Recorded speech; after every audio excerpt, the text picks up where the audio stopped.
Hola. So it is Sunday, and I want to share a message before the Monday solar eclipse. I'll definitely come back for reading post.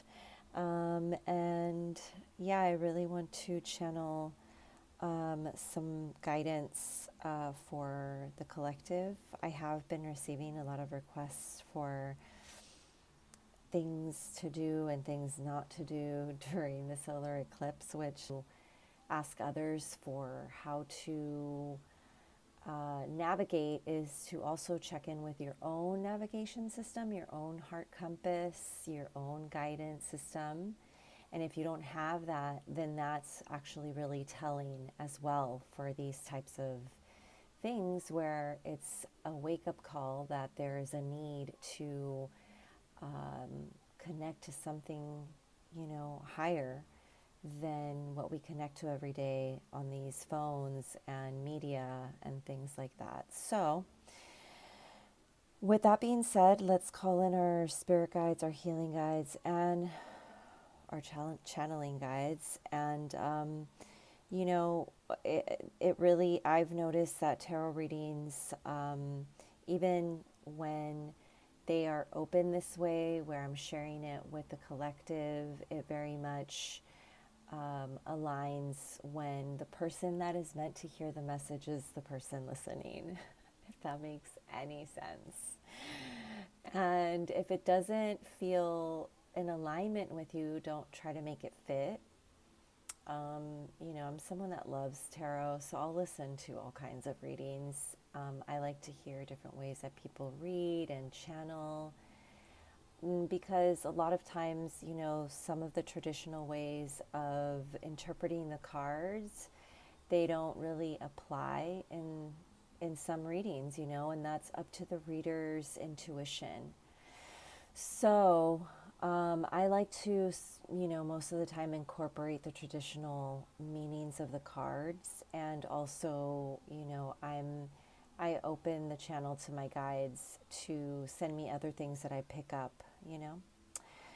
Okay, so thank you so much for bearing with me through that. So what I want to do is I want to open up with 3 cards from this deck.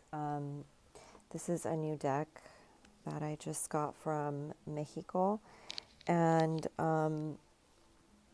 this is a Mexican artist, and the name of the tarot is called Yowali Ehecatl.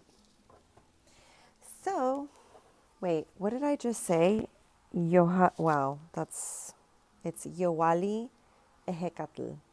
I hope I said that right. Okay, so let's get into it.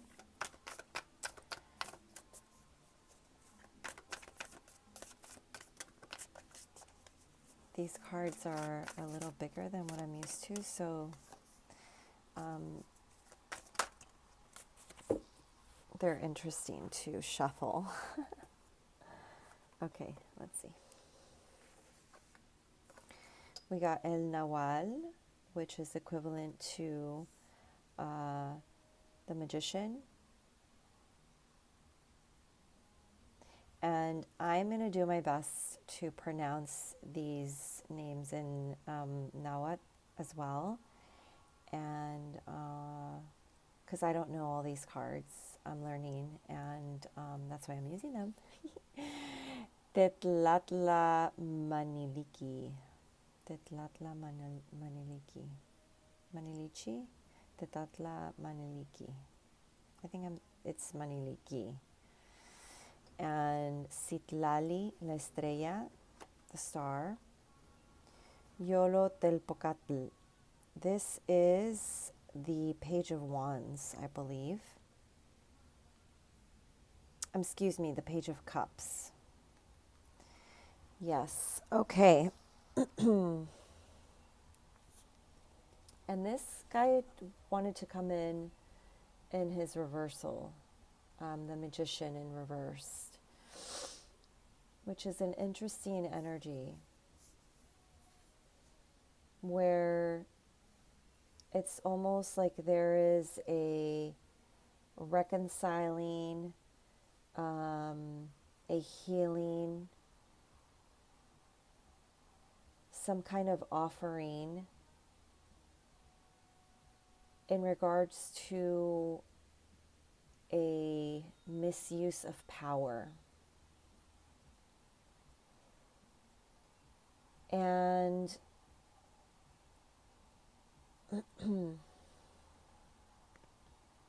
this healing,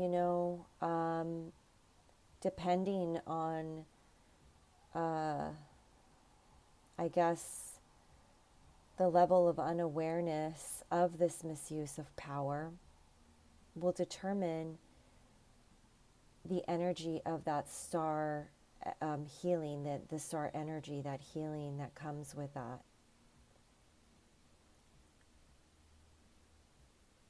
It can be a feeling of loss and pain for some that have been extremely unaware about how they've misused their power in some way.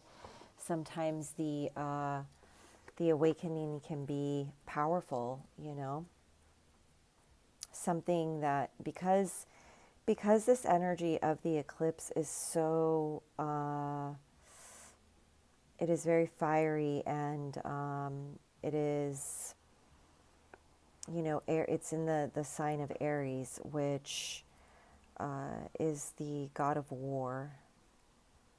And so, it really, this energy is intense, and people are feeling it that way. That's why there's so much buzz around. I mean, everybody is talking about the eclipse right now. There's a lot of energy. At least, you know what? Who knows if ever, I don't know about everybody, but I see it a lot on social media. So there's this big accumulation of energy around it. And, well, like I said, this is a moment almost, I just keep hearing the word, of reckoning, okay? Also, for those that, for some of the souls that have been aware of this misuse of power, whether it is outside of them, being reflected in some way, or whether it was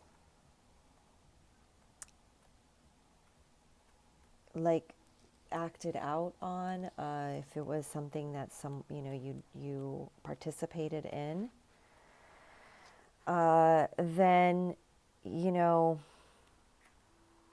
wait, no. I confused myself a little bit right here. So if you're someone that's a little more aware, you've done some shadow work around this misuse of power, whether it was something that you have, participated in, or whether this is something that, you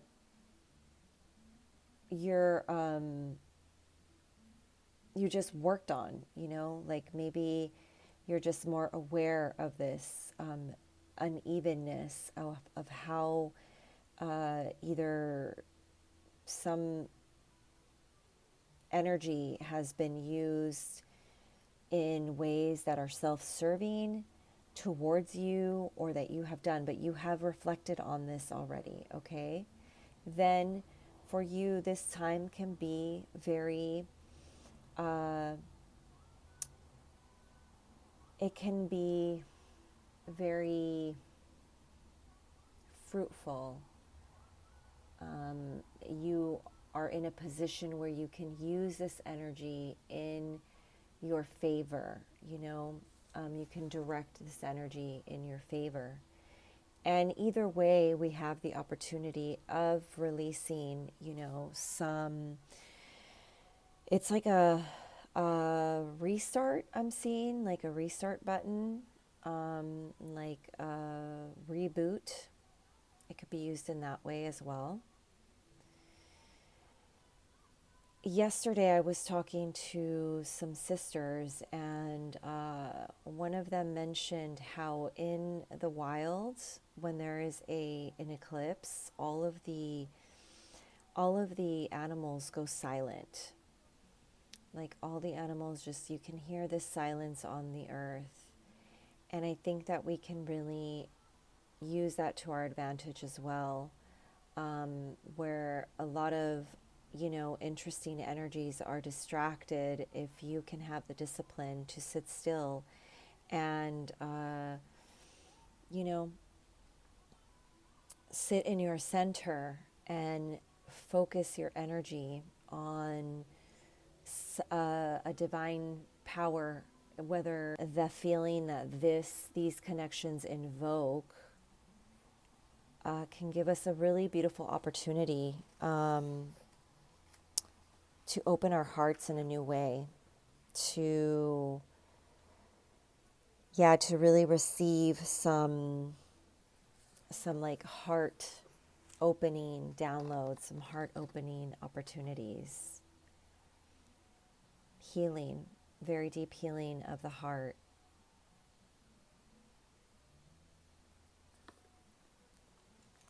Okay. So, all right, what I want to do is I want to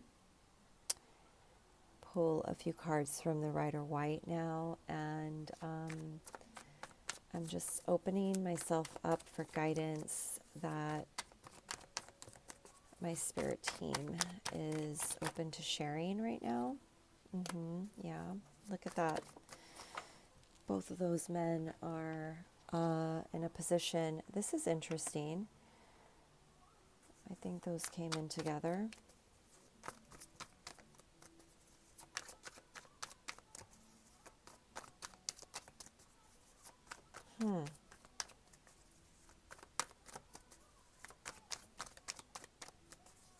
Reflect. Reflect on the ways that, we take more than we give.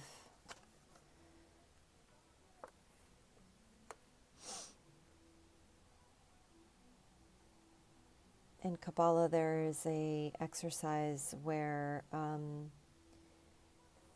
we are asked to notice when we are in a position of giving, whether we're doing it because we think that that's what we have to do and it serves our ego more than it does actually, more than it's coming from a place of giving. Like, and that, I mean, I feel like I'm not doing that teaching any justice relaying it to you at this moment. So let me try again. So, for example, you're giving because you're expecting something in return. You think, oh, if I give this person this, then, I'm going to expect them to give me this back, something else back or whatever it is. And so that's not really coming from a genuine place of wanting to give. Okay, it's coming more from a place of taking. You're already taking, you're already expecting something. So there's really this call from my spirit guides and the channeling here to reflect on the ways that we do that, the way that we do that to ourselves as well and to others.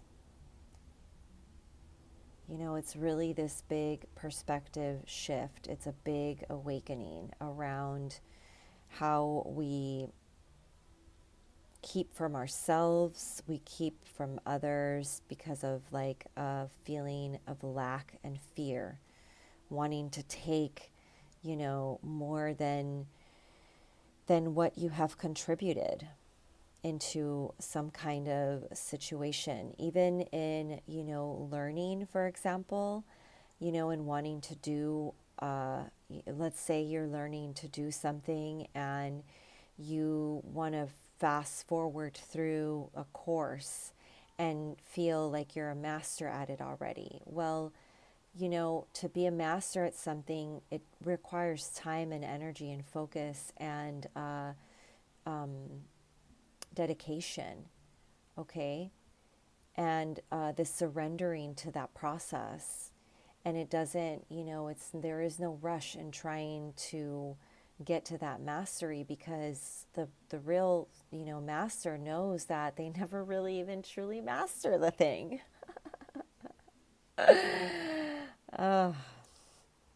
So, yeah, it's a good moment to reflect on that, because in this world, the energy of take is prevalent. And so, how can we give more? How can we offer to our earth more? You see that offering that she's making?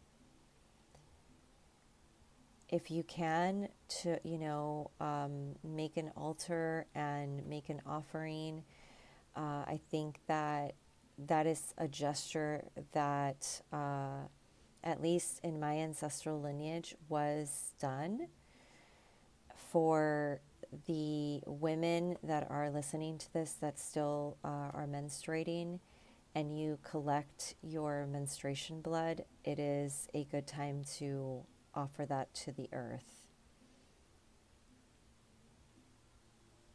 It's a great time to offer a lot of dark and heavy burdens, and that earth.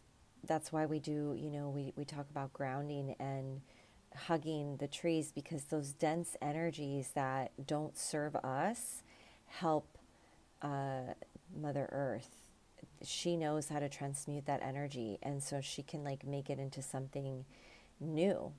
And so offering that to, into that darkness, so to speak, that the solar eclipse, that silence that the solar eclipse will create, is,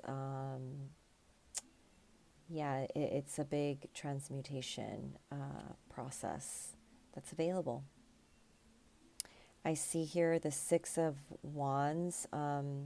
This is, a celebration. And the Nine of Wands in its reverse. I believe that, there is a successful moment of moving through and sticking with something that could have potentially, has up to this point, been very heavy, something like hard work, and you're tired. We're all tired. Geez. And so this moment of like celebration that we can create is, this star card is, one of the most healing energies. I'm noticing this bird up on top here. It looks like a quetzal. And it is this energy of like, I'm feeling like rebirth energy. And it is believed that the eclipse, I know that by some, I've heard a few Native American elders speaking about it, and the eclipse is like this moment of a reminder where everything has a moment of death, and, getting to that moment of death then opens you up to this moment of rebirth. So, there is this, collective energy of a death and rebirth, which is not always graceful and easy. Those are big transitions, death and birth, and they are the same coin, different sides of the same coin. And both processes, both transitions can be full of challenge and obstacles, or they can also be very smooth and graceful. So in the end, though, there is a celebration moving through that hard, strenuous work, okay? Let's get into some more guidance in regards to Yolotepolcatl.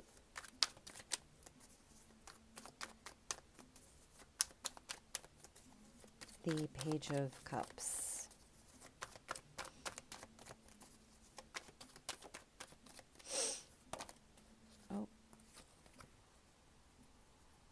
The Sun card did want to poke its head out there, and that's good. That's a good sign.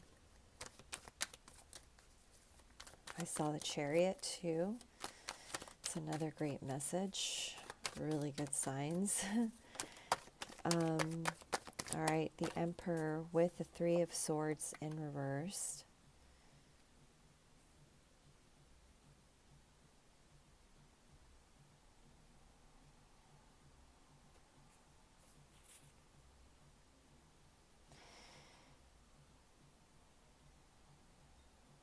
Forgiving,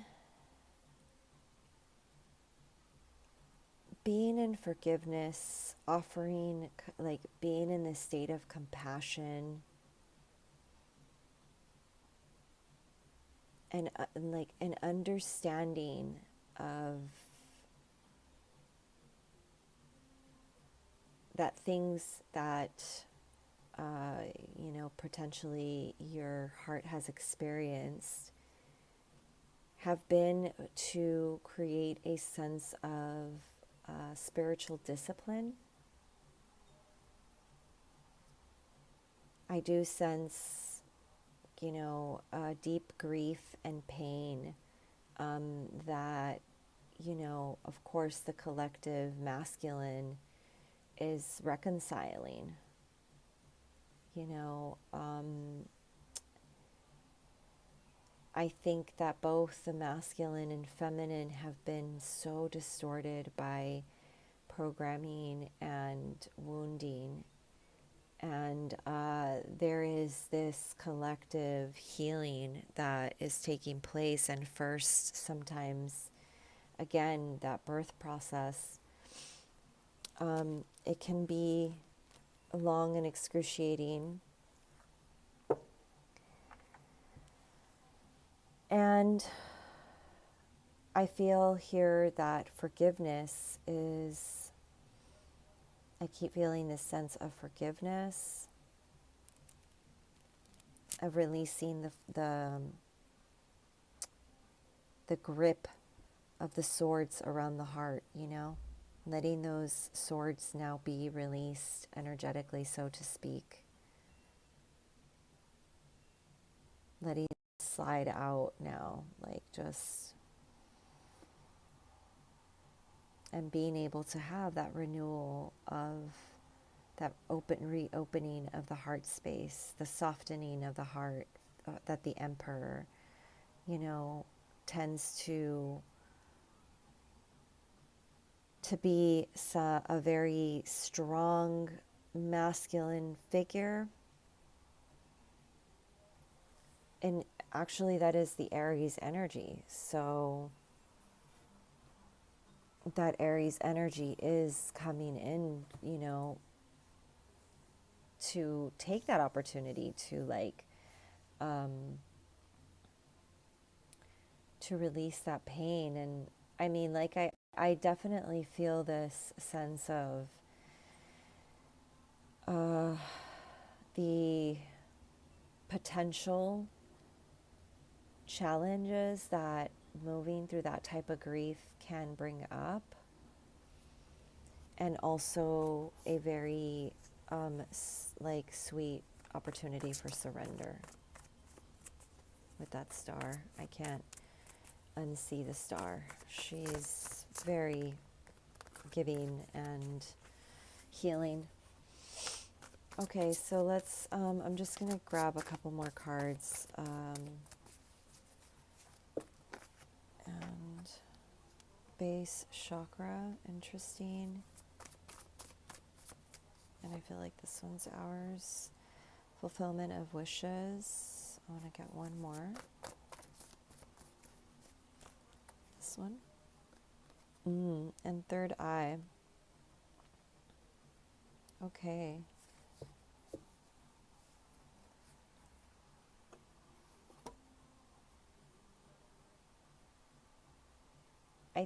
I really, what I'm hearing with this combination of cards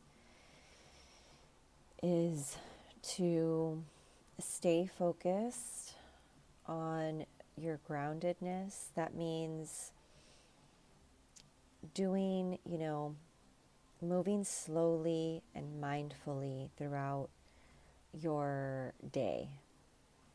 And I would keep this energy even a couple of days after the eclipse, just moving a little bit slower, being more, putting focus on being more present, and focusing on the things that you're really grateful for, the things that are blessings in your life.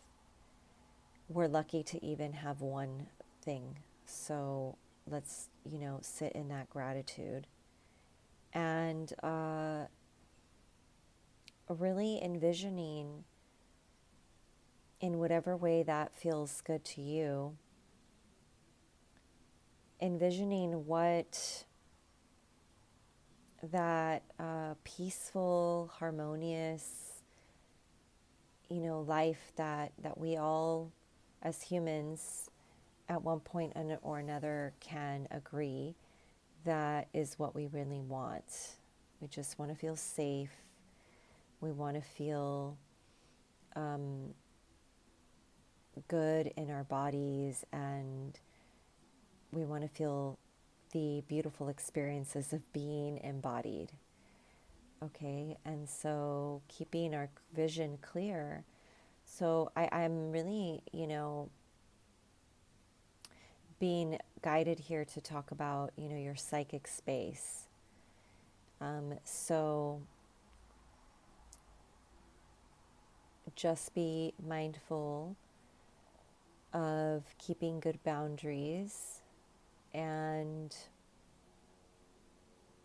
it's a good time to watch.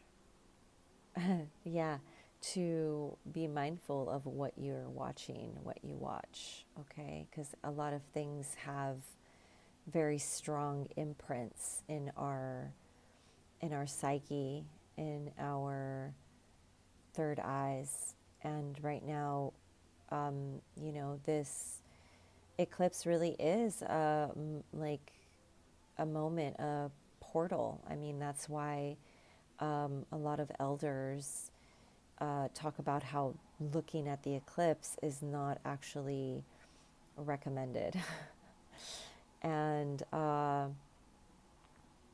yeah, I mean, I'm not saying to be afraid, and that's not, not look at it because you're afraid. Or I don't know. I just don't want to be somebody that spreads any kind of like fear or scare. I just share from a place of the wisdom of those that came before me. And, hey, I believe in my people, my ancestors. They were pretty smart. So, you know, be mindful of that.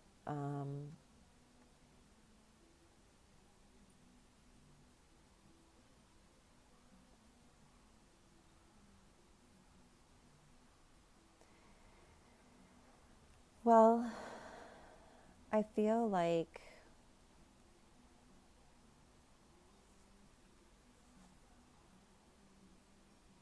that was a pretty solid reading. I hope that this channeling was helpful in some way, or, insightful. Please like, subscribe, share, and I will see you very soon in another tarot reading very soon. Thank you so much for hanging out with me for this pre-solar eclipse download here. And I'll see you very soon. Keep the channel in love.